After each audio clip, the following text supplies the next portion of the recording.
Hello, everybody. Happy Monday. It's me, Lemoni, again. Glad to see you, hear from you, everything. Thanks for all the DMs and stuff over the weekend. Today, I have something a little theoretical, but I want to start getting in the mood for mutators in this new patch that's coming. So, today I want to talk about what I think are the top 3 healer builds for mutator comps. There's about 2 that I'm going to specifically run, but there's 3 I'm going to suggest that I think will reign as the supreme right now, given all the information we have obtained through our own PTR testing, but as well as just some patch notes that I've seen. There's some big things coming, some really, really solid healer changes that I'm excited for, but there's also some mechanics that are coming in mutators that we have never encountered. There's things we've never had to deal with between debuffs and all kinds of cool curses and things that we need to get ready for. And there's things we have to worry about, such as mana, debuffs, like I was just saying, just high damage. And we have to figure a way to balance everything out. So I've been doing a lot of thinking, a lot of theory crafting, and trying to figure out what do I think is going to be the best or the best situationally build-wise for these mutators. I just want to get all of you prepped for the patch that could be coming, so all of you can go test this stuff on the PTR, get loose, get juiced, get some girthy heals going. So before we start, I just want to say thank you for all the support. I appreciate you. If you want to leave a comment below, I will respond to you at some point. I'll take some time today to respond to some of those. 2, if you want to join the Discord, it's linked below. Send me a DM at any time for anything you need. 3, if you want to follow the Twitch, we stream somewhere between 10 a.m. to 10:30 a.m. start time, Monday, Wednesday, Friday, Central Time, and we go for about 5 hours. If you want to follow us on Twitter and TikTok, I'm getting a little bit more active there. Go ahead, follow those socials. And if you want to join our company on Eden, NA East, we are Covenant. Feel free to DM me, get into contact with me some way, and we'll get you in the company. So, these builds. There's one that I run. There might be a tweak or 2 I make to it. But again, I've done a lot of testing. I've been doing a lot of thinking. And I just want to give you everything you need so you can start getting your gear sets ready. Come Expedition, Mutator, Dungeon, content, whatever we want to call it. Sit back. I hope you're going to have a great Monday. Have a great rest of your week. I'll give you content all throughout the week. And let's get into some of these builds. All right, so this first lifestyle build I'm going to talk to you about, this is going to be my favorite PvE build as of late. It gives you so much maintenance, so much support, so you can flip over to your Void Gauntlet. We're not going to be flipping to our Void Gauntlet as much with Mutators coming, but I think given the patch notes and with Mending Protection being fixed, that this is going to shine as one of the top healing output builds that gives you a ton of extra defensiveness and a ton of support and just great utility as far as buffs go for Mutator dungeons. So you're going to absolutely need Absolved. We need to take Blissful Touch, and we need Mending Touch in this build. Do not take Enchanted Justice. You need a way to remove debuffs with mutators in the mix. There's too many to just pass this up. So with whatever healing build you choose, have a way to remove debuffs. We're going to Sacred Ground. This is going to be your insane heal. And with Mending Protection working, we're going to have some great synergy because we'll keep getting extra healing power, which will translate into more, blessed healing. It'll give us more synergy with Bend, Light, Protector Strength, all that stuff. But so this is my default PvE healing setup right now. We take this to get an extra baseline Light's Embrace while also just improving the heal. We'll take this Intensify, again, going to synergize really well when Mending Protection is working, and we get some cooldown reduction here that you can combo with Refreshing Move. We'll take this ultimate because this is just going to be OP, and it's going to have great synergy again with Mending Protection because it's when they're below 50% health, meaning we're going to get a massive, massive healing boost when people are below 50% health that I don't think a lot of you realize. We'll then go all the way into Mending Protection, so that's easier to hit this. We can hit ourselves with it if we just need to shoot it at our feet. And then we'll take Bend Light for the increase. We'll take Protector Strength. We'll take Light's Embrace. And then where am I going to put my last point? You have the options. I think if you feel good, you want to get some bigger Light's Embraces, go ahead and take Spirits United, and that mana regen could be nice, but again, it's only 3%, so it's not really that crazy. Where I put my last point, I go Protector Strength. We basically always have our life staff on during the majority of fights, and taking that extra 15% Fortify is insane when you have so much damage coming out. Meaning we can get 15% Fortify on top of another 10% that lasts about 22-ish seconds given our 200 focus bubble, and you're good, right? So you're sitting there at 25% Fortify and you are chilling. So this, I would say, would be my highlighted highest output healing setup given that Mending Protection is working. So if you're coming from the bookmark, just throw out orbs. We get the healing bonus from Mending Protection perk. We get all of our other healing bonuses, and there's going to be a lot of synergy when people are below 50% health. We get those big Light's Embraces off. We're still going to have our Void Gauntlet ready, and there's all kinds of crazy healing we can do. And I think with the Fortify and having some debuff removal, this will be one of the top Mutator builds out there. All right, so let's talk pros and cons of the build. Start with pros. 1, you have a lot of maintenance. You give damage reduction through your Fortify. You also just have really, really, really long heals over time. Now, the really big pro is that they are fixing Mending Protection. So what are they doing for it? I just want to explain it to you. They're reducing the healing power you get and the amount of time that it lasts. But it'll be around, I think, like top end, like 25%, if I remember correctly. It'll only last 3 seconds. But the big thing to note is that it will refresh itself. So if you apply Orb of Protection to a target and they have the heal over time on themselves, they go below 50%, they will get that tick still below 50% from the heal over time. It'll give you 3 seconds of increased healing power. Let's say they're still below 50%. The next tick, it'll just refresh that stack of 3 seconds.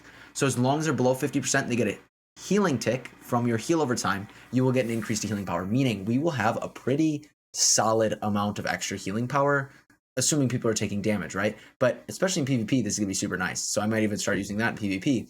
But I think the real big pro is that we get to use Mending Protection. It functions properly.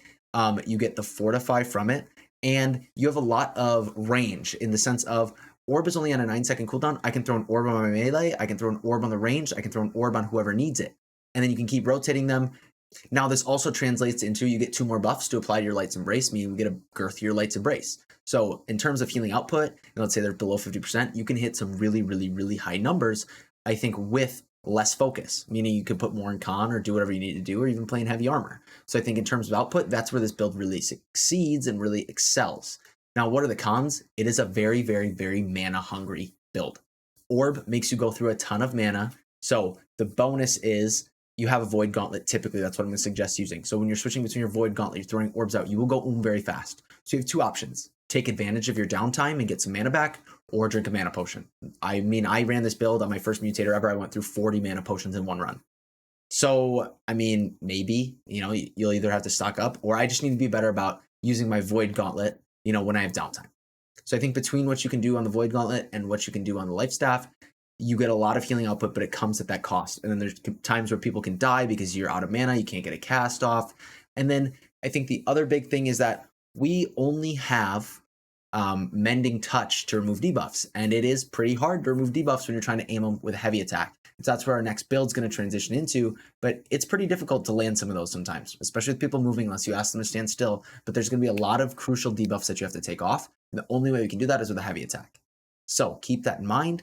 Otherwise, high healing output, but the only cost is really high mana consumption, and it's difficult to remove debuffs. All right, so here we are with build number 2, and I think this is going to surprise a lot of people. A lot of people are going to be like, what are you doing, Lemoni? What's going on here? So I'm going to take Absolve. I'm still going to take Blissful Touch, big healing. Sacred Ground like normal, take both the points. And we're going to go 1, 2, 3, 4, cooldown reduction, easy healing boost. Now, where am I going to go? Bet you didn't guess that one. I'll explain why. We're going to take Divine Blessing, and then I think the rest of our points, what are we going to do? I think Bend Light, this. Then you have an option. Where do you want to go? I'd go here. I'd take this. This is my theoretical off build that I will be using for mutators with some testing and just some thinking. Why am I doing this? So as I was just saying, there's a lot of debuffs that need to be removed. There's also a lot of persistent damage that happens throughout the group, and it's a lot of, healing. It's pretty tough to throw an orb in the back, then throw an orb in the front and try to get heals off in the front when everybody's taking damage, including yourself. So what's our option? Let's get a big old splash. Splash, what are the bonuses? So, I mean, we obviously get all of our healing power bonuses. You can get this to hit pretty hard. I'm not going to lie, with, some healing modifiers, a high life staff, maybe people are below 50% health. And that's where it'll really start to shine, is when people are below 50% health. Now, something else I think you could do is you could even potentially remove these 2 points and maybe go into something like Beacon or go into something like Orb. But I think Light's Embrace is just such a good single target heal that it's really tough to not take it for mutators. But anyway, why are we taking Splash of Light? 1, each ally healed below 50% health will give you 5% of your max mana. That's a lot of mana recovery, okay? Honestly, if you hit multiple people below 50% health, you can pretty much refund this cost, right? I hit 2 people below 50% health. It's a free heal. It's on a 15-second cooldown. You have your refreshing move. You can get it up pretty fast. And then what happens is, okay, we don't really have, the healing over time benefit of Orb, and we don't have that Fortify, but we do still have our Void Gauntlet. We can throw out our Orb that way, which is another pretty solid heal, and you can burst it for some extra burst healing. But we're going to be mainly maining the Life Staff with this kind of build. We'll get a lot more Blissful Touches out for healing. We get our Splashes of Light. But the really big thing is that we take Purify. And Splash of Light, when it heals somebody, it removes a debuff. And because there are so many debuffs that are coming, I think Splash of Light really shines in the potential meta because how else are we going to do it? Well, let's say all of us get a debuff at once. I'm not going to Mending Touch everyone, and I can't Mending Touch myself to take off a debuff. So the only way I can do debuff removal is through something like Splash of Light. There's nothing else that's going to remove debuffs, so this is really our only option. Then you also pair it with the perk for extra stamina when you heal people. We also get extra stamina now in Light's Embrace, and our tanks all love that. So we can kind of feed the tanks stamina over and over and over again. They stand in Sacred Ground, we put them in Oblivion, everything. We have lots of extra stamina increases. But I think the thing that shines is, one, it's just a global heal, right? As long as they're within 100 meters, you don't have to do anything, you don't have to aim it. Two, we can combo that with Essence Rupture, so our whole group has constant coverage. And then three, we get the Purify, and that is where it really shines. So we still have all of our normal healing output. We drop Mending Touch because I'm not going to do that. This is going to be my debuff removal. Sure, they have to take damage, but typically people who have a debuff on them have taken some kind of damage component to it. Now you could make the argument for, dropping Purify if you don't want to and still taking this. I still think Splash of Light is a very, very mana efficient spell. So I think that's where it's going to shine. So we still get Light's Embrace. We get the bonus here. We get more mana regen. We get more stand back here and here and from this perk. And we have all of our normal healing output. And I will really say, I think I'm going to switch between build 1 and build 2 for mine, depending on the mutators I'm facing. If I see a lot of debuffs, I'm going this one. So TLDR, if you're coming from the bookmark, why do we take Splash of Light? Very mana efficient. We heal everybody. So there's a lot of times there's persistent damage. It's nice to just get a quick splash off. 2, debuff removal. That's really it. So try this one out for mutators when there's a lot of debuffs going on. You can do a lot of healing with it as well. All right, pros and cons of the Splash of Light build. So for one, I think the biggest pro is that we can remove debuffs really easily on everybody. I don't know how many debuffs we're going to face as we get up to those plus 10s. It's going to be crucial, and we need to really conserve mana for those moments where I have hit points where people die because I need to hit a mana potion. I have GCDs that are running, kind of thing. Like, I guess you can call it a GCD. But I just couldn't get the heal off. And so I need a mana efficient spell. There's also times people have died because I need to heal multiple. And even though Splash of Light has less healing, it's enough to keep them topped off that'll buy me enough time to get them another heal. And so I think it really shines in that moment. If I have all of my healing modifiers, everybody, and they're below 50% health, and I have all my other healing bonuses, I think Splash of Light will do a giant heal on them that'll at least keep them alive, even if it's lighter. But it's global, right? I keep saying global. It's 100 meters. So when all of us have taken damage, it's way better than me shooting Orb, than trying to Light's Embrace somebody and then dropping Sacred on someone. Hit one button, at least everybody tops off and they can hit their own healing potion, right? That's something your DPS and your tanks are going to have to use, or their healing potions, and Splash of Light will buy them that time, and then they can help you out for the rest. So I think Splash of Light shines in the sense of debuff removal and how much AoE healing it gives you. I think there are some things maybe we could, think about taking Orb of Protection or something instead of Light's Embrace and not going the full 3 points. I don't really know. There's some other things, but I just think it really shines having Light's Embrace in that toolkit as well, because there's a lot of burst damage. It's just more targeted healing. Now, where are the cons? I think, without taking something like Orb or taking Beacon, we don't have that persistent healing option as much. I do think, though, we get a lot of healing out of Essence Rupture and we get a lot of healing out of Orb, and that is why I'm not going to be swapping off the Void Gauntlet ever. I'll just be doing less, kind of drain healthing. But I think that is where we kind of lack a little bit. We don't have as much maintenance. We don't have as much support. We don't have a Fortify. Our only Fortify is in our Sacred Ground. If people aren't playing in it, then they don't get it. Now, your team is going to have to play in your Sacred Ground. If they're smart, they'll do it. Use your voice. But I think that's where it really, lacks, is we might not have the most output. We don't have the most maintenance. So those are just my thoughts on this build. All right, in this last build, I'm going to call the non-targeted healing with a potential twist. So if you absolutely hate the non-targeted healing system, you can do a setup without Light's Embrace, without, whatever. And it does work. But what I will say is anybody I've watched kind of use it in mutators, they always end up with people dead. Why? Because you don't have the burst healing potential. If your people aren't getting hit, you have that persistent healing, but you lack any burst to help them get through. And a lot of people do end up taking an accidental melee, or they accidentally stand in something, or maybe things just don't line up. They get hit, they get knocked into something, just die. And so that's why I'm probably going to advise you to not use this, but I'm not going to say that you can't, right? It can still be effective, and it's going to help you put out more damage because you'll have more uptime where you're not casting spells and you're just shooting your life staff off. So I think the non-targeted healing build, it could be good for that. So we'll take Absolved, we'll take Blissful Touch, and here's where I'm going to start the first twist. You could go into Sacred Ground, and you could argue that this is a targeted healing build. We'd have to take Mending Touch, then we go here, here, here, and we do the basic side. right? This would be our basic normal thing. We want Divine Blessing, and we need a way to remove debuff still. I'd then pump all the way into this, take 2 points into that, and then I go boom, boom. This I would call the non-targeted healing build. You throw beacons down, you put orbs down, and you have Sacred Ground to really do your burst healing per se, but your team needs to stand in it. Where, you know, a Light's Embrace build, you have that potential. If somebody takes a melee hit, you can burst them up. Now here's where the twist comes in. You could do one thing. Let's say you don't want any targeted healing. You don't have to worry about targeting Sacred Ground at all. I think you could potentially get something like this to work, but I will say I think you almost need to take Sacred Ground to have enough burst healing from your heals over time by people standing it if you want to keep all of your team alive. So where would I go? Enchanted Justice, just because you have to keep going down. But I think it's also going to be like, okay, you have a little bit more burst in case you get hit. Take Intensify, take Sacred Protection. Now, I think you could argue for a Splash of Light build where you go into that Purify for absolute non-targeted healing and do something like this as well. If you despise targeted healing, go for this one. I think you could get it to work. This kind of replaces Light's Embrace, but it doesn't do as much. It's still burst heal, but I think you're really going to lack Sacred Ground here. So if you're coming from the bookmark, here are the options. I'm going to give you the non-targeted healing builds. You can either go our basic cookie cutter on this side, taking Sacred Ground, go like this, and then you really rely on just straight hots.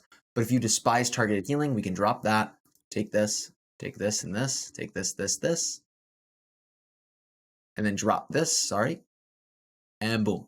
This is the official non-targeted healing build. So do as you wish. All right, so pros and cons of the non-targeted healing build. Well, biggest pro is that you don't have to target. It's very easy to use. You throw down your kind of skill shot abilities toward the boss or whoever needs it at the time. You throw down Sacred Ground when you need it, or if you're running the splash variant, you just hit a button and it automatically heals everybody.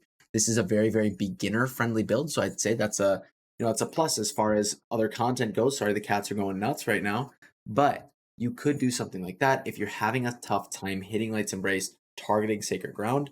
But this is more of an easier uptime, kind of higher damage build because of the more life staff, light, and heavy attack usage. So in terms of simplicity, it's great. In terms of output, I will say the biggest con that I've had seeing people run this build, I myself do not run this build because I just need that burst potential.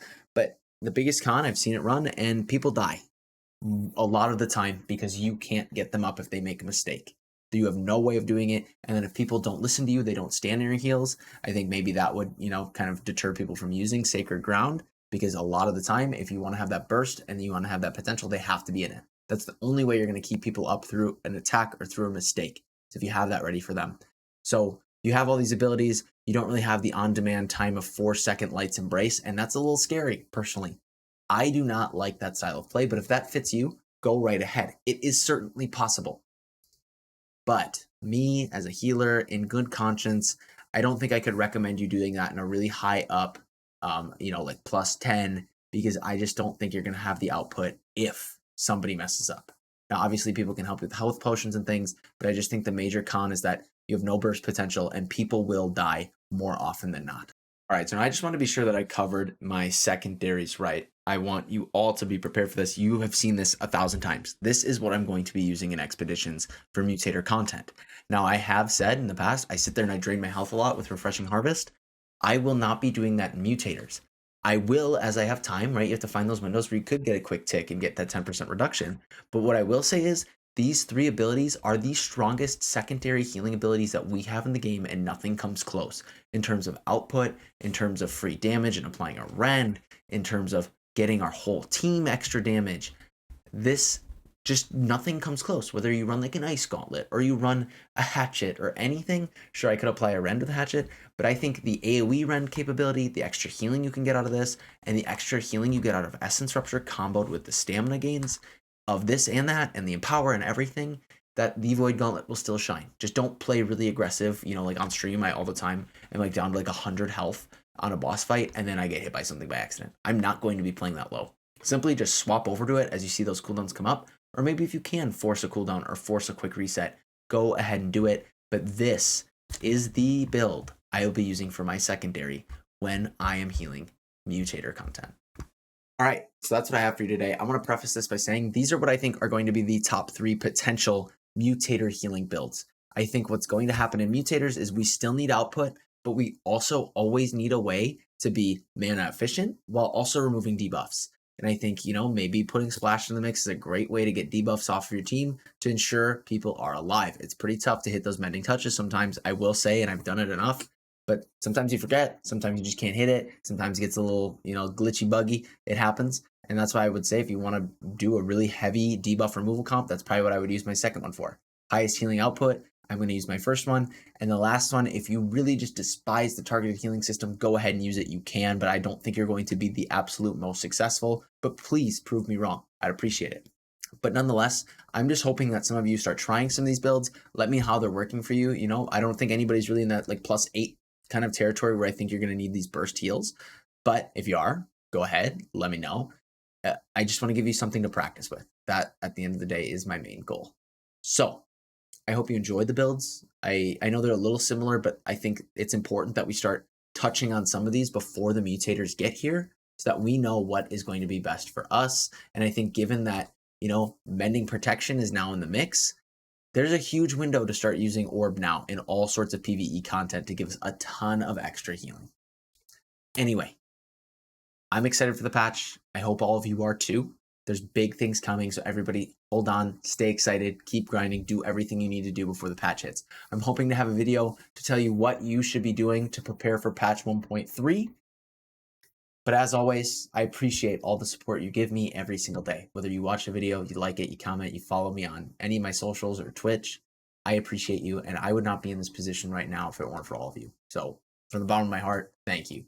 So if you want to connect with me, leave a comment, join the Discord, follow me on Twitch. I stream somewhere between 10 a.m. to 10:30 a.m. Monday, Wednesday, Friday, Central Time. Follow me on Twitter, TikTok, all that stuff. And don't forget to do that weird YouTube stuff. Like, comment, subscribe, ring that bell, do something, tell your grandma, your grandpa. I would appreciate it. And if you want to support me directly, feel free to hit up my Patreon. What do I do on my Patreon? Well, I do early video releases like this. I do extra game content. I ask for extra ideas on things. I ask for input. I check in, touch base, tell everybody how my content creation process is going. So as always, thank you to all of my patrons. Thank you to Jacob, Thucky, Shane Gill, Anarino, Argiro, Nathaniel, Thonar, Joseph, Tarvi, Generic Guy, Ronan, Ralph, Bob, Florian, Blue Beagle, GD, BJ, Kitchens, Dexter, Rich, Rob, Josh, Michelle, Nate, Rich, and Somanex. Thank you all for your support, but thank you to every single one of you just for clicking and watching this video. So as always, thank you for watching. Thank you for listening, but thank you all for being you.